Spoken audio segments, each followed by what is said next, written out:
नमस्कार, आप Amritsar page news के साथ देख रहे हैं। होली हार्ट स्कूल की वाइस चेयरमैन के साथ आज हमारा इंटरव्यू होने वाला है during the occasion of teachers day, जो कि सर्वपल्ली राधाकृष्ण जी के जन्म उत्सव पर मनाया जाता है। आज हम उनसे कुछ ऐसे सवालात करेंगे जो कि हर किसी बच्चे के, हर किसी टीचर के मन में रहते ही रहते हैं। Happy teachers day to everyone. आज हम अपने प्रेसिडेंट जी का, जो सर्वपल्ली राधाकृष्णन जी का बर्थडे मना रहे हैं। ये जो बर्थडे हम लोग राइट फ्रॉम 1962 ये बर्थडे मनाया जा रहा है, और हमने भी जब से स्कूल स्टार्ट किया है हर साल हम ये बर्थडे बड़े धूमधाम से मैडम्स के साथ मनाते हैं। और हमारी कोशिश होती है कि ये जो दिन है एक यादगार दिन बने। आगे ये होता था कि बच्चों को हम लोग टीचर्स बनाते थे और उनको टीचर्स को रेस्ट देते थे, पर जब से ये कोविड स्टार्ट हुआ है हमें ये अवॉइड करना पड़ रहा है। और हमारी कोशिश होगी कि अगले साल भी ये बच्चों को इस बात का दोबारा हम एहसास दिलाया करेंगे कि क्या जब एक बच्चा एक टीचर बन के क्लास में जाता है तो उनको क्या क्या दिक्कतें आती हैं, क्या क्या समस्याएं आती हैं, और उनको कैसे उनको सामना करना पड़ता है और कैसे अपने लॉजिक्स यूज़ करने होते हैं ताकि वो समस्या को सही वे से विदाउट एनी कॉम्प्लिकेशन सॉल्व कर सकें। तो मैम, अकॉर्डिंग टू यू, एक बच्चे में क्या ऐसी डिसक्वालिटीज़ होती हैं, क्या ऐसी खामियां होती हैं जो कि एक टीचर को देखनी होती हैं? हर बच्चा अलग होता है अपने हिसाब से। टीचर हर किसी को एक समान पढ़ाती है। कोई इंटेलिजेंट होता है तो कोई नॉर्मल होता है तो कोई बहुत लो होता है। अकॉर्डिंग टू टीचर वो कैसे डिफरेंशिएट करती है? देखो, जब बच्चे पढ़ रहे होते हैं तो थोड़ा बहुत बच्चों की जो आईक्यू लेवल है वो डिफरेंट होती है, पर हम जो स्कूल में हमारी कोशिश होती है कि ऐसे बच्चों को हम लोग अलग से सैटरडेज़ को बुला के उनकी जो फाउंडेशंस हैं, उनकी जो जहाँ जहाँ उनकी कमियां हैं, हम उनको साइड बाय साइड उनके ऊपर वर्क करते हैं ताकि वो भी अपने आप को मतलब कॉन्फिडेंट समझें और उनको ये लगे कि हमारे में कोई ऐसी कमी नहीं है। हमारी यही कोशिश होती है कि उन बच्चों को भी बाकी बच्चों के साथ लेवल पे लाएं, और हमारी मतलब लगातार हम करते रहते हैं ताकि जो बच्चे की जो बेसिक वैल्यूज, बेसिक फाउंडेशन चीज़ें हैं, whether is grammar, whether is mathematics, science, जो भी टॉपिक्स हैं, अगर बच्चा बेसिकली अगर स्ट्रांग हो जाता है तो धीरे धीरे उसका इंटरेस्ट बन जाता है, और जब इंटरेस्ट बन जाता है तो ये प्रॉब्लम्स मुझे लगता है काफ़ी कम हो जाती हैं। बहुत सारे स्टूडेंट्स ऐसे होते हैं कि लाइक कहते हैं ना, back benchers and front benchers है। लाइक टीचर की रिस्पेक्ट नहीं करनी, अंदर से करनी। कईयों के साथ, कई बैक बेंचर्स का रिलेशनशिप टीचर्स के साथ फ्रंट बेंचर्स से ज़्यादा अच्छा होता है, even though they are not good in studies as much. अगर हम यूनिवर्सिटी तक की बात करें, कॉलेजेस तक की बात करें, तब भी ज़्यादा ऐसा होता है बैक बेंचर्स का रिलेशनशिप टीचर्स के साथ कुछ ज़्यादा फ्रेंडली होता है as compare to front benchers. Friendly तो नहीं होता, टीचर उनको लगता है। वैसे एक बात बता दूं, जो हमने इस वजह से हमारी क्लास अरेंजमेंट्स हैं कि हमारा जो हर बच्चा है हमारी नज़रों में होता है, और आजकल जो कैमराज हैं इन्होंने हमें बहुत हेल्प किया हुआ है। तो हमारी यही कोशिश होती है कि जो हम लोग in the class teachers are watching, पर साइड बाय साइड हमारे जो ऑफिस स्टाफ है वो चेक करता रहता है कि कोई क्लास में कोई बच्चा ऐसा है जो डिस्टर्ब कर रहा है और जो नहीं पढ़ रहा, और उस बच्चे को भी हमारी कोशिश यही होती है कि उसको भी हम लाइन पे लाएं और उसमें भी वो सब्जेक्ट इंटरेस्ट क्रिएट करें ताकि आगे चल के जब एंड ऑफ द ईयर बच्चे को प्रॉब्लम ना आए। हम ये नहीं चाहते कि कोई भी बच्चा हमारे बाद में एंड में फेल हो, तो इसलिए हम साइड बाय साइड इन बच्चों को पकड़ पकड़ के उनको जो अगर गलतियाँ होती हैं उनको समझाते रहते हैं, ताकि उनको, हमारी यही कोशिश होती है कि इनको मॉरल वैल्यूज़ डालें, इनको ऐसे वो मतलब बच्चों को गाइडलाइन दें कि जब क्लास में जब टीचर्स को कम से कम डिस्टर्ब करें, अपने आपस में जो फ्रेंड्स हैं उनको भी कम से कम डिस्टर्ब करें, और क्लास का माहौल अच्छा हो और एक एजुकेटिव माहौल बनाए ताकि हर बच्चा पढ़ के जाए। जैसे अब हम देख रहे हैं कि कोविड का सिस्टम था, तो स्कूल सबसे ज़्यादा जो सफ़र करा है वो एजुकेशन सिस्टम ही सफ़र करा था। ये तो बात सही है। बिल्कुल। तो उस हिसाब से आपके जैसे बहुत सारे टीचर्स ने अपना क्राइटेरिया चेंज करा स्कूल्स की बिकॉज ऑफ कोविड। तो स्कूल्स के जो टीचर्स थे उनकी जो इनकम थी वो काफ़ी कम हो गई थी, इस वजह से उन्होंने ड्रॉप करा और अपना education system on YouTube, on different platforms, online platforms, ये सब चीज़ें, इवन स्कूल्स ने भी अपना जो ऑनलाइन प्लेटफॉर्म है वो क्रिएट करना शुरू करा, ऐप्स लाए, यूट्यूब चैनल्स क्रिएट करे, बच्चों को ऑनलाइन लाया। तो उसमें अंदर आपको क्या लगता है, ऑनलाइन या offline, which is better one? Of course offline is better. जब बच्चे स्कूल में आते हैं there is the personal touch, और वो पर्सनल टच से ही बच्चा पढ़ता है, क्योंकि जब ये बच्चे घर पे रह रहे थे उनके अपने घरों का माहौल बच्चों में आ गया हुआ है। अब बच्चे थोड़े, उनको थोड़ा सा भी गुस्सा मतलब कोई बात हो तो इनको नाराज़ बड़ी जल्दी हो जाते हैं। और अब ये जो इनका जो इमोशनल बैलेंस, वो जो इन्होंने काफ़ी इंटेलिजेंस, जो इमोशनल इंटेलिजेंस जैसे हम कहते हैं कि जो बच्चा how to react to situation, उसमें काफ़ी हम देख रहे हैं कि बच्चों में बदलाव आया हुआ है। छोटी छोटी बात पे नाराज़ हो रहे हैं, आपस में उनकी कोशिश होती है कि हम लड़ें, पर we as teachers are alert about this. हमारी यही कोशिश होती है कि ऐसे बच्चों को हम उनको काउंसलिंग करते रहते हैं ताकि उनको धीरे धीरे वापस लाइमलाइट पे लाएं। जो ये जो ऑनलाइन सिस्टम था उसको ख़त्म करके ऑफलाइन लाएं और बच्चों में वो पर्सनल टच दें, जिससे बच्चा वापस अपना जो बेसिक वैल्यूज़ हैं, बेसिक गेम्स हैं, जो गेम्स बिल्कुल बंद हो गई थी, तो वो गेम्स वगैरह बच्चों में हम बार बार करवा रहे हैं। और आपको खुशी होगी कि हमारे जब इस बार ICSE के और ISC के कॉम्पिटिशन हुए हैं, हमारे बच्चों ने तकरीबन बहुत सारे बच्चे अब नेशनल लेवल पे जा रहे हैं।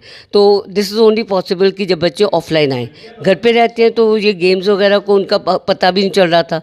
तो ये 2 साल तो जब गेम्स नहीं हुई तो बच्चे घर पे ही एक सीमित थे, वातावरण में थे।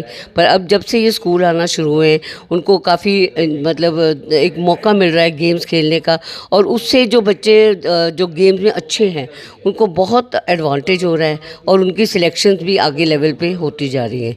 रीजनल लेवल में तो काफ़ी हमारे कॉम्पिटिशन में हुए, अब नेशनल लेवल पे भी हमारे बच्चे काफ़ी जा रहे हैं। वो भी हम आपको धीरे धीरे उनके हम फोटोग्राफ्स वगैरह डालेंगे ताकि आपको पता चले कि how they have worked on it and how they have one it. फिर मैम एज अ स्टूडेंट आपने हर अपनी जर्नी को पूरा सफ़र करा है, अपने जैसे students, as a student, as a parent, as a teacher, as a principal, as a vice chairman. बहुत सारी चीज़ें होती हैं, स्टेप बाय स्टेप चेंज होता है। एक बच्चा अगर स्कूल से कॉलेज में भी जाता है तो उसे बहुत कुछ देखने को मिलता है। तो एज़ योर पर्सनल एक्सपीरियंस ऐसा कैसे रहा है? देखो, जो मेरा स्टूडेंट लाइफ थी दैट वाज इन मुंबई, और मुझे इतना पता है कि जब हमारे उस टाइम पे भी our teachers was very sincere, dedicated. और आज भी हम जब भी मैं अपनी टीचर्स मीटिंग लेती हूँ, सबसे पहले मैं अपने वो टीचर्स को याद करती हूँ जिन्होंने मुझे, स्पेशली मेरे मैथमेटिक्स टीचर जिसने मुझे बहुत मोटिवेट किया, मिसेस थदानी। तो she was the one who was really like a source of inspiration for me, and she really she motivated me and she made me realize that when I grow up I can become a good teacher। और मुझे शायद उनकी जो बातें हैं वो हमेशा आज तक वो मैंने पल्ले बांध ली हुई है, और मेरी यही कोशिश हुई है कि I to be a good teacher and to transfer this not only to the students but also to all my staff members.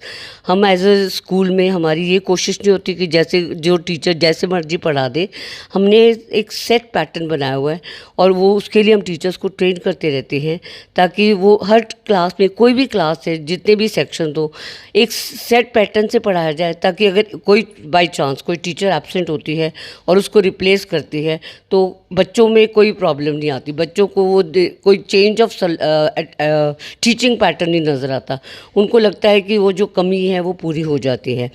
वैसे भी जो अब जैसे हम लोग जैसे जैसे बड़े होते जा रहे हैं, पहले एज अ स्टूडेंट होता था कि हम खुद शरारतें करते थे, अब जैसे बच्चे बड़े, अब बच्चों को हम देखते हैं तो जब ये शरारतें करते हैं, ठीक है, हमें अच्छा भी लगता है कि वो शरारतें करते हैं, पर हमारी ये कोशिश होती है कि आउट ऑफ बाउंड्स ना जाएं ताकि जो डिसिप्लिन है वो that is the first requirement. और बच्चों को एक और, मैं जो कुछ ज़िंदगी में मैंने फ़िलासफ़ीज़ मैंने जो दिमाग में मेरे हमेशा चलती है, एक में होता है कि जो बच्चे if they are not true to themselves, जो बच्चे स्कूल में अपने आप मतलब ऑनेस्ट नहीं, अपने आप से ऑनेस्ट नहीं है, they don't deserve to come to school. मैं उनको एक ही बात बोलती हूँ that if you are not true to yourself, go back. और दूसरा है जैसे हमारे जो पढ़ाने का तरीका होता है, मैं यही बच्चों को कहती हूँ कि आप लोग, जो टीचर पढ़ाती है ना, वो आपको एक आइडिया दे देती है, जैसे 5+4 9 है, 6+3 9 है, तो पर अल्टीमेटली जब तक बच्चा खुद एक्सप्लोर नहीं करता तब तक वो सब्जेक्ट कमांड नहीं आता। तो I always train the children, I give them a very simple philosophy that the teacher's teaching is a tip of the iceberg, but the child's own knowledge will be when he explores the iceberg.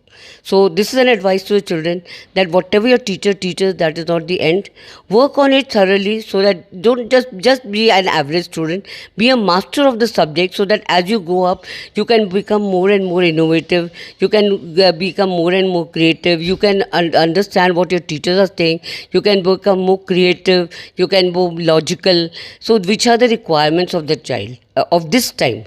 हर बच्चे को चाहिए कि वो ये चीज़ों पे ध्यान दे, कि जो भी टीचर पढ़ाए उसको ध्यान से सुने और उसको अप्लाई करें लाइफ में अपने skill, and they should also learn the skills that are required nowadays. आजकल ये बहुत ज़रूरी हो गया कि पढ़ाई के साथ साथ जो मतलब जैसे हमारे एक टाइम पे था, हमें एक लिमिटेड था जो एजुकेशन सिस्टम, पर अब जो है बच्चों को इतना एक्सपोजर मिल रहा है, they are getting a chance to learn all the different skills. और हर बच्चे को मैं यही कहूँगी कि along with the education, make it a point that good education, good moral values, good emotional values, then along with that a game of your choice, then the skills that are required, and the most important part is follow the pattern of DEAN. That this should be an application जो हर बच्चा अपने ज़िंदगी में अगर वो का मतलब एक ढाल लेता है, उसको अप्लाई करता है, तो कभी ज़िंदगी में वो निराश नहीं हो सकता. डी इज़ फॉर डिक्शनरी, जो हमारी जो बहुत ज़रूरी है बच्चों को. Then E is for encyclopedia. जब हम मतलब आजकल जैसे इंटरनेट है, इट्स अ बिग इंसाइक्लोपीडिया, जहाँ पे जो छोटा सा टॉपिक अगर जैसे जलियांवाला बाग है, अगर टीचर पढ़ाती है तो अगर वो नेट पे जाते हैं तो इतना एक्स्ट्रा मटेरियल मिलता है कि वो बच्चा उसके डेप्थ को थरली समझ सकता है. फिर एज फॉर एटलस, जब हम बच्चों को हम पढ़ाते हैं जोग्राफ़ी वगैरह, तो इट्स वेरी इंपॉर्टेंट कि जो बच्चे को पता होना चाहिए कि अगर हम किसी भी कंट्री के बारे में बात करें, किसी सी के बारे में बात करें, ओशन के बारे में बात करें, the moment the word is spoken, बच्चे का माइंड उधर ट्रैवल करना चाहिए. और दिस इज़ ओनली पॉसिबल जब वो बच्चे का एटलस पे कमांड है. And last is an for news, कि बच्चों में ये एक हैबिट होनी चाहिए न्यूज़ को सुनने की, पढ़ने की, because ultimately it is not only the basic knowledge, it is not only the bookish knowledge that counts, it is the general awareness that is important, which is very much required. So children, make it a point two follow the apply DEAN in your life, so that you can be successful in life. Wherever you go, you will never be a failure. So even get like मैं भी बहुत inspire हुई आपकी speech से. So the last question कि teachers और parents सबसे ज़्यादा इंपॉर्टेंट होते हैं एक बच्चे की लाइफ में. मोस्ट ऑफ द पेरेंट्स होते हैं ना, वो टीचर्स को बहुत ज़्यादा सम अप करते हैं कि हमें हमारे बच्चे के ग्रेड्स आने चाहिए. They are more probable to grades कि बच्चे के ग्रेड्स नहीं आते, ऐसे इंटेलिजेंट है, दिमाग बहुत है. मोस्ट ऑफ द पेरेंट्स का दिमाग बहुत है, यूज़ नहीं करता, इसलिए मार्क्स नहीं आते. तो ये चीज़ आज की डेट में सही है कि मार्क्स ज़्यादा आने चाहिए, और चाहे आगे कुछ समझ आए या ना आए. नहीं, the thing is see knowledge होनी बहुत इंपॉर्टेंट है. जो मार्क्स हैं they don't count, because at times what happens, when the teacher is explaining to them, the children are learning things and they are understanding them. और ये होता है कि जैसे हम जब पेपर अपियर होता है, it is luck that counts. It is 99% it is inspiration, but 1% is luck. So if your luck is working at that time, then automatically you will get the best marks. So never force a child for grades. Always be inspired or talk to the child and see what all the knowledge the child has. और बच्चों में जब knowledge होती है तो grades don't matter. जब बच्चा कहीं पे भी चला जाए, बच्चे ने अपने आप अपने जो पहचान बना लेनी है, और अपने जो he will be successful in life. And we have over the years, जो last 44 years में मैंने देखा है हमारे कितने बच्चे हैं, because of the way we are working on them, हमने जिस पेशेंस से वर्क किया है. now our children are just as the world में हम देख रहे हैं जो मैक्सिमम CEOs हैं, दे आर फ्रॉम इंडिया. वैसे अब जहाँ भी हमारे जाते हैं, हमारे बच्चे हैं, वो अपनी एक पहचान बना देते हैं. तो we can very proudly say that the Holy Heartians, they don't crawl in life, they rise in life, because they are the ones, they have been trained to listen to the teacher. That is the first requirement. I always say, listen to the teacher, and if they listen, they are the ones who are successful. So here again it is that grades are not important. The thing is, good knowledge is important, which can be applied everywhere and anywhere. So I'm very happy that you all have taken my interview, and you can convey my feelings to the public. Thank you for it. Thank you so much, ma'am, for this great interview. Even I also get inspired from her. And आप देखते रहिए Amritsar page के साथ आयुषी।